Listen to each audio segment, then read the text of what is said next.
Hi guys, welcome to episode 4 of Chasing Mastery. My name is Casey Jones. I'm here with Caleb Spencer as my guest star today. He's been in real estate a few years. We're going to be talking a little bit about the market, how he got started, a few of the struggles and challenges that he had early on in his career, how he overcame them, and where he's going here in the future.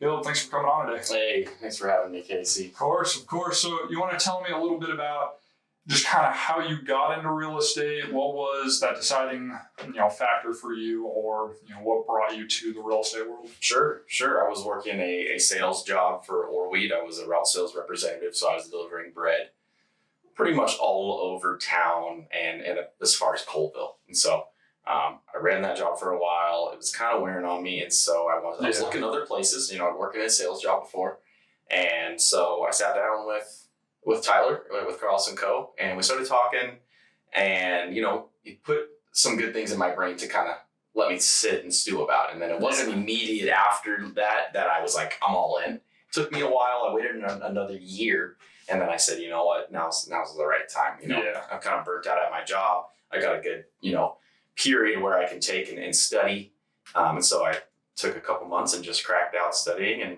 passed my real estate test.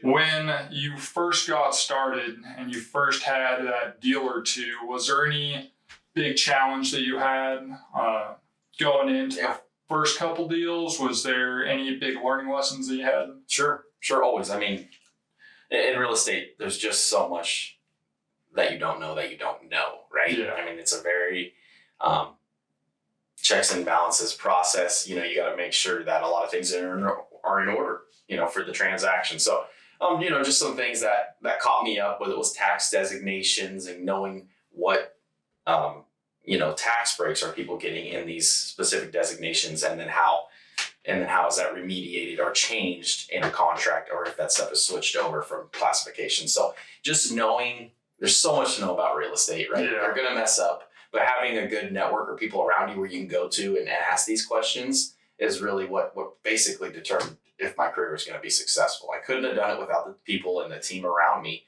to go to and just ask these great questions. And they're going to come up no matter what transaction you do. You're going to have questions. So having that support, having the team around you, or a place to go where you need something answered, it's good to have that. Yeah, so if you were going to start in real estate over from like square one today, you'd be like, I have to go with the team. Absolutely. Knowing what you know now.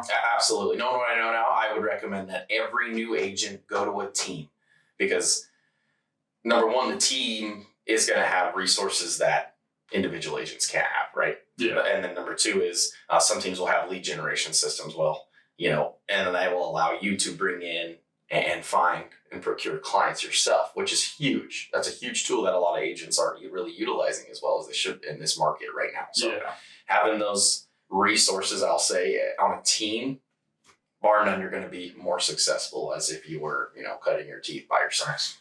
Yeah, I feel like being a solo agent, especially in today's industry, like people can do it. You can. But it's how successful do you want to be? Do you want to be able to leverage your team and really be able to skyrocket yourself? Or do you want to have to try and do everything yourself, learn all the skills, learn how to be your own transaction coordinator, learn how to do all your own marketing, learn how to get yourself fired up, like even just accountability. It's like today, accountabilities are huge. They're huge. Having somebody where you can go to every week and say, this is my numbers, this is where I'm at, this is my goal, this is what I want to be at. What do I have to do this week to ensure that I'm going to reach those goals at the end of the year, right? If you're by yourself, are you sitting down and are you planning and are you doing that? Maybe, right? A lot of good agents will take the time and plan. Can, but the majority can't. Yeah, and especially if you're not having somebody who is actually holding you to those. Yeah. Hey, Caleb, you said you were going to get another buyer consultation this week. It's Thursday, so you have one more day. What are you doing to get that done? So how are you going to get that done in the next 24 hours? Yes. And then they can help you with it as well. Like, hey, what are the conversations you're having? Let's role play. Sure. What are the mistakes that you made that, I might be able to help you with? Or what are the mistakes that I'm making that you can help me with? Yep. It's just huge. And just being able to, going back to the point where we were talking about just being an independent agent as a team. Are you going to make more money on your transactions as an independent agent? Yes. Yeah. You are going to make more money. But is your business scalable without the resources and without the teammates? Is your business scalable to last in this change market that we're going through? So that's something you got to think about. Yeah, I think that's huge. And I think one thing that a lot of people, when they're first going in, they see that, oh, I'll get to keep 100% of my commission. Why don't I just go do that? Right. It's like, well, you have to start from the very bottom. You have to learn how to do all of the jobs at the same time. Yeah. Versus just focusing on, okay, getting my scripts right, learning how to make dials. Just trying to make dials in and of itself for a lot of people can be a huge challenge. Sure. Because, Sure, yeah, if you're uncomfortable behind the phone, you got to crack down, you got to practice. You got to practice. You got to get that charisma up. Awesome. So you said you were doing a sales position before. What do you think your biggest takeaway from that job, bringing it into real estate, was? Like one of the best things that really kind of gave you a leg up on your competition, other agents out there?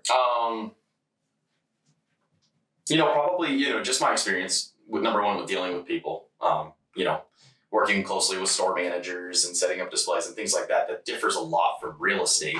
But it is also, it gave me a sense of drive, right? Waking up at 1 o'clock, 2 in the morning, going to work, getting off at 12. I wanted a job where I could integrate my life into my work. When I was working for the bread company, I just wasn't doing that. I go to work, get off, and then I would live my life for the rest of the day, and then wake up and do it all again tomorrow. Yeah. So it was a kind of a vicious cycle.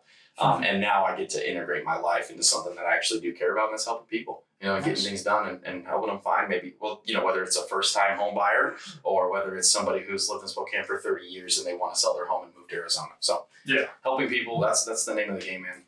Nice. Yeah. Helping people is really all our industry is, just trying to find and build those connections. Right. And a lot of agents will lose sight of the service end of real estate. I mean, at the end of the day, it's a service. It just becomes a paycheck for them. Industry.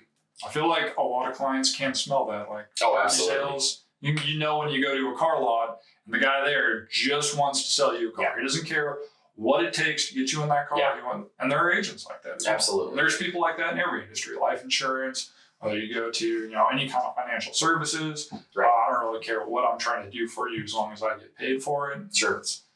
It gets tough. And real estate differs a little bit because not only are you just, you're selling a home, which is probably the biggest financial purchase somebody's going to make, but you're selling a lifestyle as well, right? Yeah. What does that home permit those people to do when they move in, right? They're buying a lifestyle. Is the home close to a lake? Is the home close to a golf course, right? Yeah. Or is it in a great area where they can get a short commute to work? So the lifestyle is the major selling point for a home. Yeah, definitely.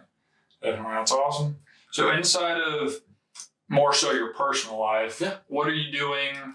Like with Chasing Mastery, we like to say you do great in your career, you master your career. There are other aspects of life as well. Sure. Like, is there a health routine that you try and stick to? Do you have a diet routine that you try and stick to? Yeah. In no way have I mastered my craft, right? There's always something to be learned. There's always something, but you're chasing it. Sure. You're going after it. Sure. And I'm helping and I'm working with these newer agents, trying to get them lined up to where they can have good conversations with buyers and sellers. And so, just in my personal life, I try to get up and at least work out 3 times a week. And I think that's important, right? Yeah. If your mind's not right and your body's not right, you're not going to be able to go through the day and do the same thing. So first thing is, waking up, either doing a nice workout or running 3 miles. So that's what I'll do, either work out or run 3 miles. Nice. Try to do it at least 3 times a week. And then play golf maybe once a week as well. So nice. Get some fun in there as well. Make sure you're not burned out. Absolutely. Absolutely. Sometime during the week, usually weekends, we're having open houses and stuff. So sometimes during the week, I'll get a golf round in. But I think it's super important to balance that, because in real estate, you don't only want to grow it as a career, right? You want to grow for sure to make as much money as you can, but you also want to grow as a person. And real estate, if you're looking to grow and change, the best thing you can do is work on yourself. Oh yeah. And when you're golfing, you can go make some friends who are also golfers. Sure. I need a house to sell. So now it's a marketing expense. Sure. Or it's a marketing opportunity. Yeah. I've been lying if I said that hasn't happened either. I've picked up clients on the golf course before. Yeah, that's a great spot to do it. So, even going out with like a lender or something, just make it, hey, let me take you out golfing sometime. It's a great thing. Do your buyer seller consultation out on the golf course. Sure. So you're going to just talk about real estate. As long as you're just constantly bringing it up. Sure. Do it.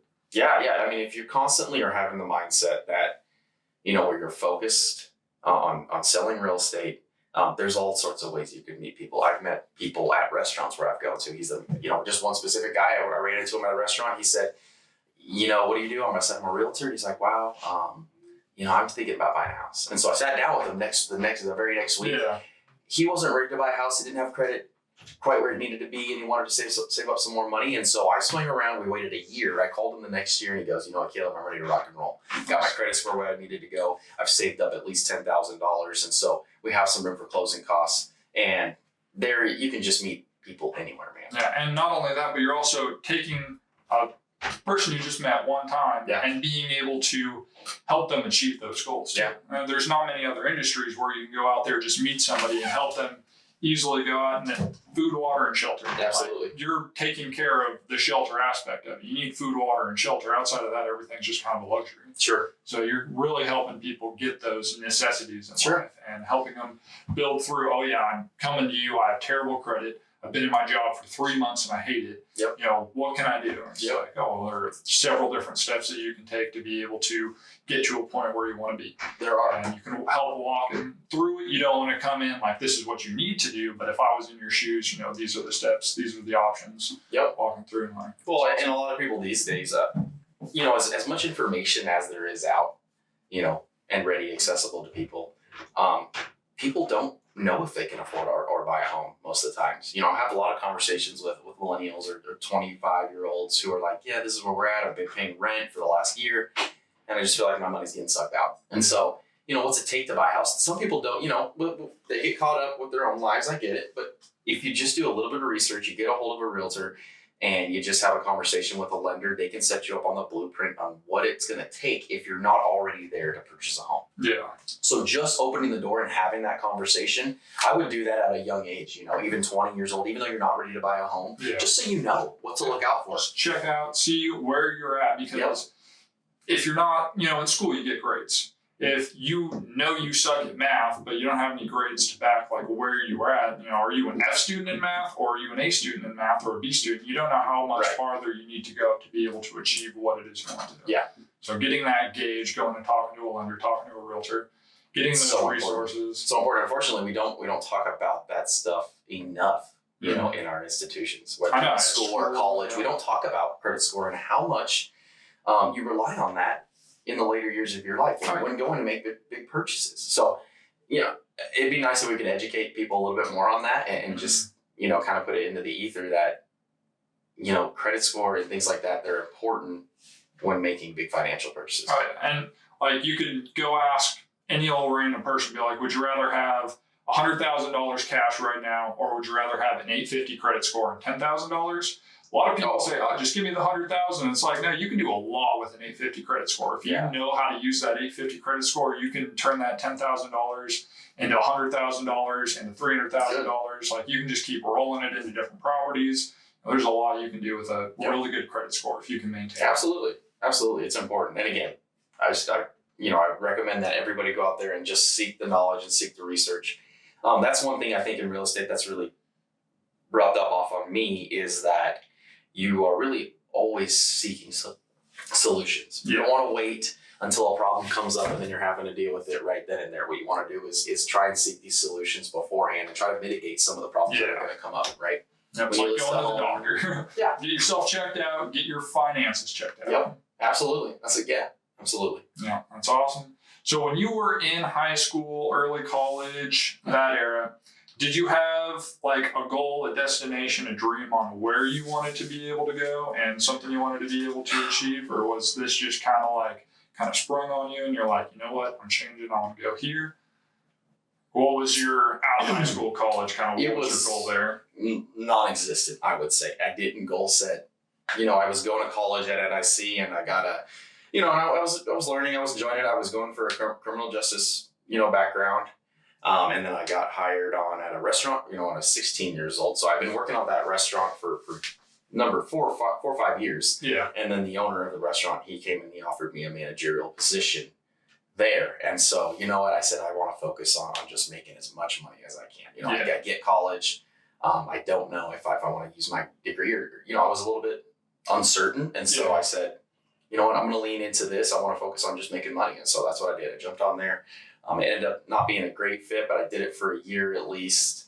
And then I moved on and did something else. And then, I think for me, I've always been focused on what can I do to be a better person and what can I do to make to increasingly make more money each job that I take up. Yeah. So slowly get those upgrades. exactly, and it took hard work, right? It took a lot of work. It took, I didn't start as a driver for the bread company. I started as working in the bakery and just kind of unloading and loading bread up for trucks. So none of this stuff is going to come easy, right? If you want something, you really got to go get it. You really have to lean in, and you really have to be working on this stuff constantly. Yeah. Success doesn't come easy. And that's what some people, what's the shortcut to success in real estate?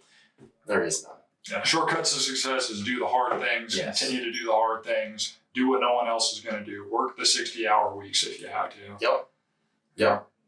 That's awesome. So moving towards Caleb in the future, Caleb, a few years down the road, where do you see yourself? What are you doing now to try and achieve that? Just take me through that step, that process of your life. Yeah, ideally, I'd like to, I'd love to stay in real estate. I want to be more involved with the day-to-day people. I think that's what really, me personally, fills my cup. I love selling real estate. I love helping people in that area.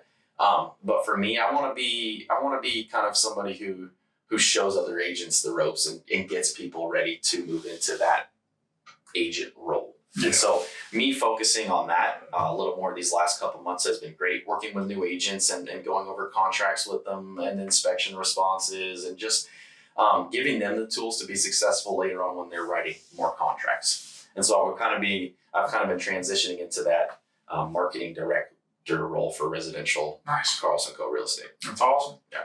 Inside of, say, investment side of stuff, do you have any big investments planned? Do you have anything where you're like, I just want to throw money into real property or stocks or crypto or anything like that? Yeah, I got a goal next year to do my own flip. So that's, and I don't do a lot of flips myself. I've never done one. And so I'm going to be partnering with somebody and we're going to go in together. We're going to do our own flip. And so that's I think a pretty good goal. And then, to rent it out or put it on the market. So we got a couple things. That'd be awesome. Yeah. You got a few rentals? At least one. At least one. Test it out. That's my goal. Dip your toe in the water. Yep. See if you like it or not. Yes, sir. Dip my toe in there, and then if the numbers look right, and we're happy, then we'll go forward. Nice. That's awesome. And then outside of that, the big thing is just kind of moving towards you going into the marketing director side. Have you noticed any big shift in your mindset going from I'm an agent, I know how to do this, to now I'm trying to teach other agents? And then what is that mindset shift? So much. It's a huge shift. You think you know stuff until you start teaching about it, right? And then you really got to know it. And so, doing extra things like going to other extra classes that I, should already know, but go and get refreshers try to do it every month or so. And then just being there. I think that's a really important part. Just being at the office where if somebody needs something, they can come to you for questions. Just being available is probably the most important part to me. And then the knowledge that comes second. That's awesome. Yeah, being able to constantly be there because real estate takes place outside of the normal 9 to 5. Yeah. Yep. So when you're helping agents, now all of a sudden you're constantly needing to be available outside that normal 9 to 5. Absolutely. Whether that means, going to an agent's house and writing up an offer at 7:00 at night or whatever, we try to operate inside the 9 to 5 a little bit when we're doing teaching stuff like that. But if something needs to be done, we have no problem. You're down to the wire. It's 8:50 and you have to get this response back by 9:00 because that's your cutoff. You have 10 minutes to be able to help them get that off, and they have to see. Let's get it in. Let's get it in. Let's get it done right now. Let's make sure it's done right. Yep. Awesome. So one final question I always like to ask people: what are your favorite books or books you've recommended to other people, or just podcasts, knowledge? Like, where are you soaking up good, valuable information? Sure. Whether it's real estate or outside real estate. Yeah, I think somewhere that everybody can start, no matter what level of real estate you're in, is definitely Think and Grow Rich. It's the most basic, but most informative book I think that you can read. And you don't become successful until you change your mindset. And that book is all about mindset.